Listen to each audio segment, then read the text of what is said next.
Voice of America Washington से news minute के साथ मैं मुसाफिर करती। इराक के शहर रमादी पर इतवार को दौलत इस्लामिया के कब्जे के दौरान 500 से ज्यादा अफराद हलाक और 8000 शहरियों के फरार होने की इतलात हैं। रमादी से अप्रैल के महीने में सरकारी तर्जुमान के मुताबिक तशद्दुद के खौफ से 8000, जबकि अक़वाम मुत्तहिदा के मुताबिक 1,14,000 शहरी फरार हुए थे। यमन में 5 रोजा जंगबंदी के खात्मे के बाद सऊदी इत्तेहाद के फिजाई हमले दोबारा शुरू हो गए हैं।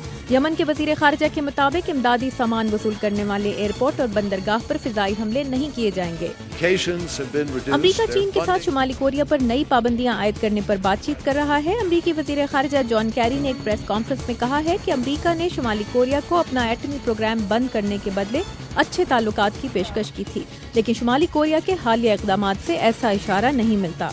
अमरीकी रियासत टेक्सास में इतवार को होने वाली गैंग फायरिंग की फर्द जुर्म, जिसमें 9 अफराद हलाक हुए थे, 192 अफराद पर आयद की गई है।